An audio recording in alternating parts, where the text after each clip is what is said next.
Nah, jadi ibarat pikiran, gunung es itu yang terletak di bawah ternyata lebih besar dibanding gunung yang terlihat di permukaan. Jadi kalau kita lihat gunung es misalkan di lautan, itu sangat besar memang kelihatan, ternyata jauh lebih besar dan lebih dalam itu yang tersimpan, yang tak terlihat, yang berada di dasar laut itu. Nah, ternyata itulah ibarat pikiran manusia yang diasosiasikan sebagai pikiran bawah sadar. Nah, di pikiran bawah sadar inilah tersimpan semua emosi-emosi negatif kita, semua pikiran-pikiran yang tidak pernah kita sangka-sangka ada semua di sini. Kebiasaan kita, terus rasa cemas kita, lalu kemudian rasa tidak berdaya kita, rasa tidak percaya diri kita, dan semua hal-hal yang selama ini kita kira mungkin baik-baik saja, tetapi pada wilayah pikiran bawah sadar kita ini terekam semua hal-hal yang pernah kita lihat, kita dengar, kita rasakan selama hidup kita. Nah, kalau selama hidup kita melihat sesuatu yang positif, mendengar, merasakan sesuatu yang positif, maka itu akan terekam di pikiran bawah sadar juga dan membuat kita menjadi orang yang positif pula. Tetapi bila sebaliknya, maka kita juga akan menjadi pribadi melahirkan citra diri yang negatif pula. Kurang lebih seperti itu. Lalu kemudian, kabarnya ini ada. Oke.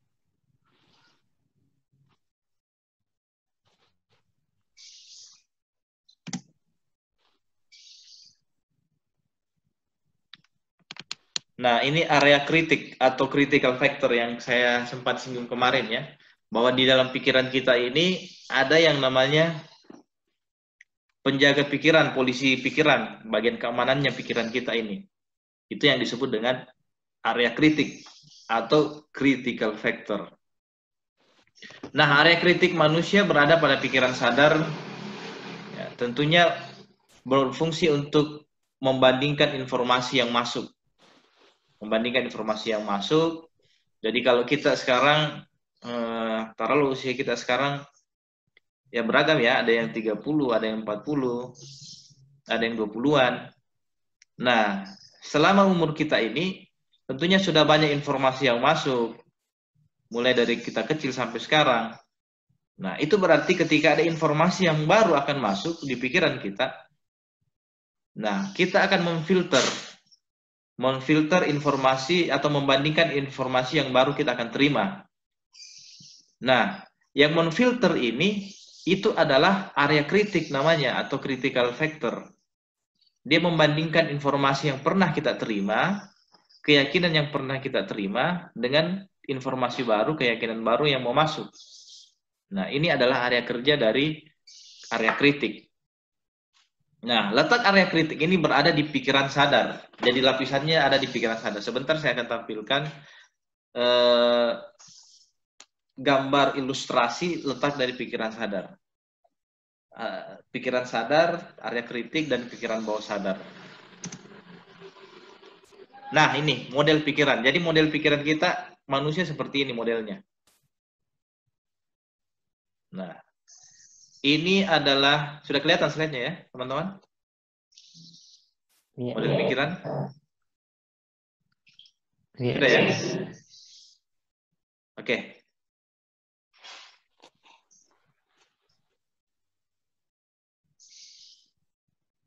Jadi, model pikiran seperti ini. Ada pikiran sadar di bagian terluar.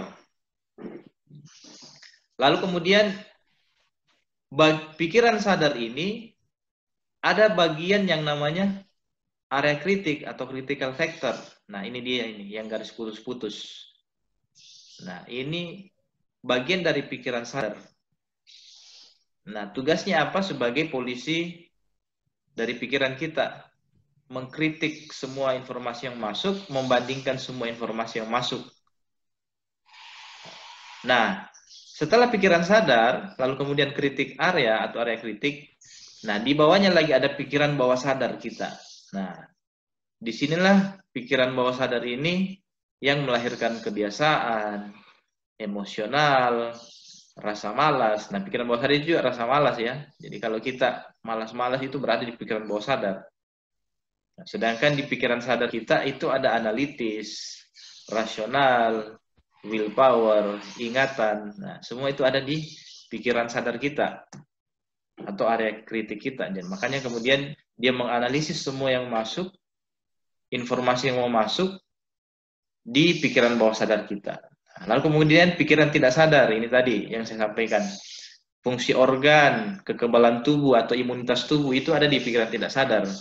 Tanpa kita perlu menyadari imunitas tubuh kita, kalau baik ya maka dia akan mempertahankan diri kita, menyelamatkan diri kita dari virus-virus, bakteri-bakteri yang mau menyerang kita. Nah, mekanismenya seperti ini. Kita bisa lihat garis ini, garis ya. Jadi informasi yang masuk atau sugesti yang mau masuk, kita mau tanamkan di pikiran bawah sadar, ya kan? Tadi kita sudah tahu bahwa pikiran bawah sadar ini long term memory, ya, memori jangka panjang dan menyimpan semua informasi. Yang ketika informasi itu bisa masuk di pikiran bawah sadar, maka itu akan menjadi belief system seperti kemarin saya sampaikan, sistem percayaan. Terus melahirkan citra diri, melahirkan hal-hal positif. Kalau itu positif, informasi itu positif, maka kan berdampak positif pula kepada kita. Begitupun sebaliknya. Nah ini di sini ada contoh di garis ini. Kalau kita memberikan sugesti tanpa hipnosis, maka informasi itu akan mantul. Dia tidak akan masuk ke pikiran bawah sadar, tetapi dia akan terpantul. Nah, lihat ini bagiannya terpantul. Yang memantulkannya siapa? Ya area kritik. Area kritik kita memantulkan informasi itu. Misalkan kita memberi contoh anak kita sampaikan ke anak kita. Nah, sholat ya. Nah, informasi itu masuk. Nah, nak sholat ya. Tapi dia mantul. Dia mantul, nak sholat ya. Mantul kembali, nak sholat ya. Karena dia tertolak oleh pikiran bawah sadar. Pikiran bawah sadar kita. Oleh critical area. Oleh area kritik kita. Sehingga dia tidak tersimpan di pikiran bawah sadar yang menjadi sebuah kebiasaan. Nah, jadi sugesti itu masuk, tapi tidak masuk ke pikiran bawah sadar, dia sampai ke pikiran sadar saja. Nah, dan ditolak oleh area kritik yang tidak pikiran sadar ini menolak karena tidak sesuai kebiasaan orang tersebut misalkan. Lalu kemudian ketika kita memberikan sugesti dengan hipnosis, harapannya seperti ini yang dibawa. Nah, dia langsung tembus dan masuk kepada pikiran bawah sadar manusia, pikiran bawah sadar kita. Jadi sugesti hipnosis dia masuk ke pikiran bawah sadar, melewati area kritik dan akhirnya sampailah ke pikiran bawah sadar. Akhirnya melahirkan sebuah kebiasaan baru, melahirkan sebuah belief system, keyakinan baru, melahirkan sebuah citra diri dan seterusnya dan seterusnya. Nah, jadi begini model atau mekanisme sugesti tanpa hipnosis yang tertolak hanya sampai pada pikiran sadar saja, dan sugesti hipnosis yang sampai kepada pikiran bawah sadar manusia. Nah, tentunya pada pelatihan ini kita belajar bagaimana sugesti itu bisa masuk ke pikiran bawah sadar kita, tidak mentah di pikiran sadar. Seperti ini gambarannya. Bisa ya teman-teman? Kita lanjut? Iya. Nah, ya lanjut Pak. Seperti yang kemarin,